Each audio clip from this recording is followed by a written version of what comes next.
one of two questions that we're going to tackle today, Ben, based on high profile American commentators. So we're going to break it up into parts. But today we're going to, just for this one, we're going to tackle Morgan Housel's views on property investing, Ben. But good feedback. And if we feel comfortable with the philosophy of Morgan Housel, how do we reconcile the fact that he doesn't like property investment, Ben?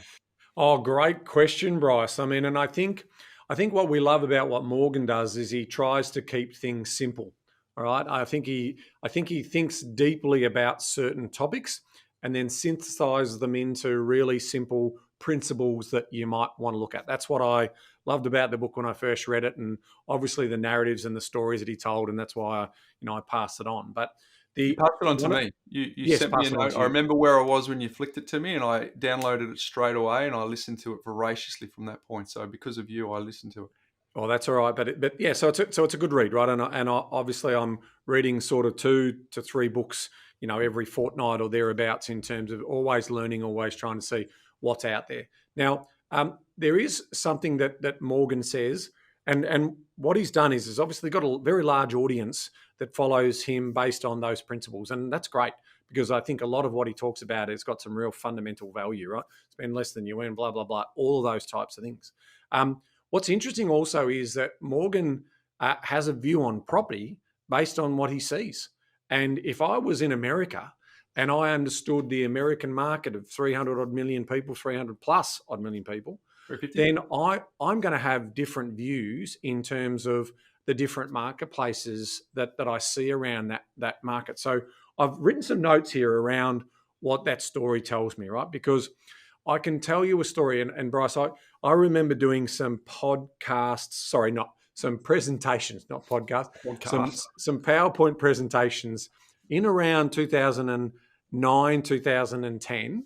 Okay, this is just after the GFC, and I was talking about that on one of those particular presentations, that just on my credit card with a $5,000 Australian limit, because you also got to remember back then it was almost dollar parity for us, right? So I could buy three houses in Detroit for $5,000. I could buy 3 plots of land and 3 houses for $5,000, right?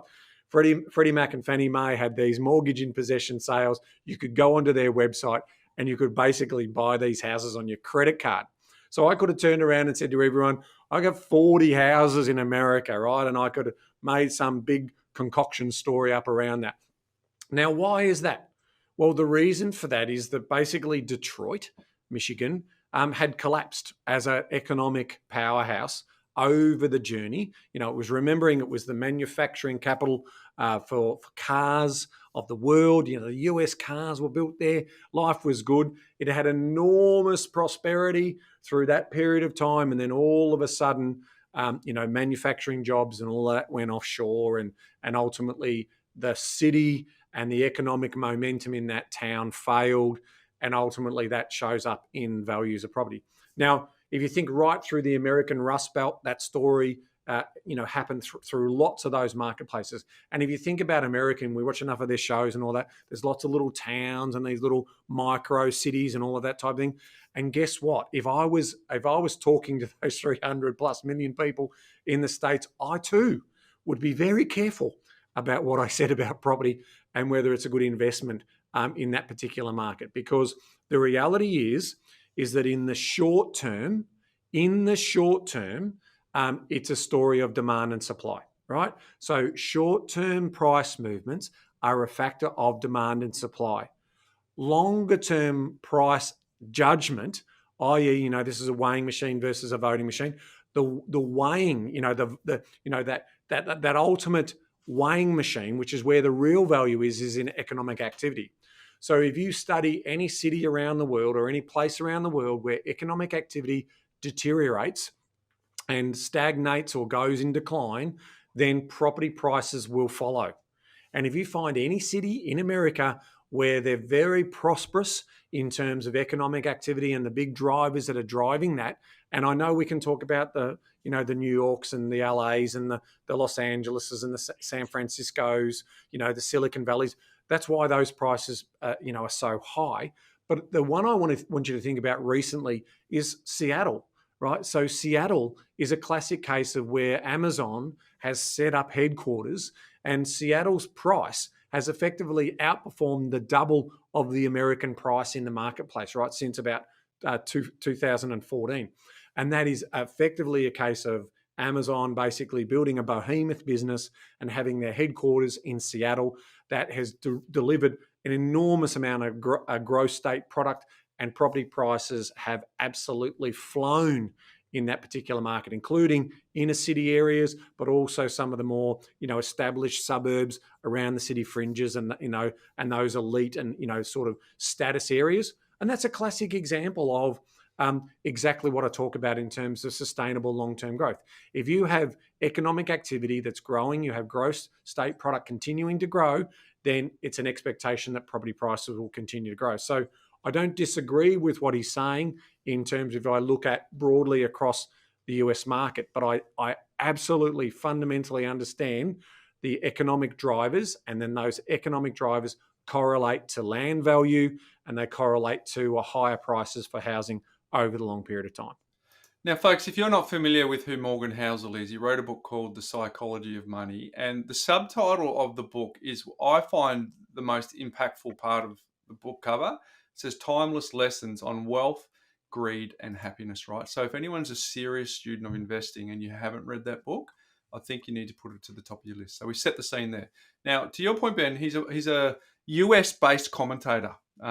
So number one. Number two, we from the very beginning have had this rule that we've wanted to teach our community, that generalized commentary helps no one. So we've said a couple of times, if someone says, how's the Australian property market going? We go, we don't know. Which part do you mean? Or if someone says, how is the Victorian market going? The same answer. Don't know. Which part do you mean? Because there's parts of the Victorian market that are going up, parts that are going sideways, and parts that are going down. So any generalized commentary about Victoria, Australia, Tasmania, Western Australia doesn't help anyone. So I think that's really important to really dial in on what Ben said. That if you are making commentary that is going to be heard across a market that has 330 million plus people in it, you better make sure that you cater to the lowest common denominator to help folks, because there's people in America who've done really well with property, and there's people that haven't, and the disparity is quite vast. It's not like Australia, where we have an incredible undersupply. We have an urbanisation that hangs out on the coast. No one wants to go inland on any scalable number. So the two markets are incredibly different. They have different tax policies. They have different conditions. Now, here's what I can tell you about listening to many interviews from Morgan Housel. Here's his asset allocation, Ben. Cash, his own house, index funds. That is it. Because his theory to successful investment is to lose your password to your accounts. So that ties into what we're talking about, Ben, which is buy, and then just optimize for as how long as you can stay, because he wants to maximize for endurance. And his parents modeled dollar cost averaging into index funds when he was growing up. So here's a guy that has a very basic foundation on investing. And I think most people could probably model it. Have some cash, buy your own house, which happens to be real estate, folks, and put your money into index funds, because we've had guests on our show. There's lots of the ability to beat the index in the share market over a long period of time for most people is something that's not possible. So therefore, he just says, let's keep doing it. Dollar cost. I'm going to buy it this month, no matter what the price. I'm going to buy it next month, no matter what the price. I'm going to buy it in 2 years and 3 months, no matter what the price. But here's his quote on X, Ben. Housing isn't a great investment, but for most people, it's the best investment they will ever make, because it's the only asset they will leave alone and let compound for 10, 20, 30 years. So that statement in itself is contradictory too, from someone who's got a very high profile, that it's not a great investment, but it's probably the best investment, given that you will hold on to it for the long term. So our thoughts are this. We think that most investing success happens between your ears, and 95% of what comes out of Morgan's mouth we agree with. And even to his asset allocation, I think that's pretty good. But we live in a country that gives you an opportunity where your own principal place of residence is capital gains tax free. At this current point in time, there's no ongoing taxes that in order to hold that, and the idea of being able to leverage a tax system that allows you to have a short period of time that you lean on the tax system to help you accumulate until the point where you get to a break-even point, until you get to a point where you start paying tax. We think that the inefficiency that exists in the residential housing market, coupled with your ability to buy one or two, and don't forget, we're actually largely doing what Morgan Housel says, all of us in this country since the 90s, thanks to the Hawke and Keating government, where you are dollar cost averaging into your super each and every time you get paid. So mirroring his policy is pretty much what you're doing if you're doing nothing anyway, if you own your own home and have a bit of cash savings. But we obviously think that in our own experience and the success of property in this country suggests that you'd keep your mind open to adding other asset classes. Now, if you want to buy stocks, fine. If you want to buy art, crypto, whatever it is, we just happen to believe because of leverage and because of cash on cash return, the property is a useful and very good way for you to self-fund retirement. So, Ben, how did we go? Did we differentiate a guy who we both admire on something that can be confusing for our audience? Well, I think it also reminds me, I really love the analogy of the dollar cost averaging in a super, Bryce. I think that's an important point because that's completely separate to what they have over in the US, right?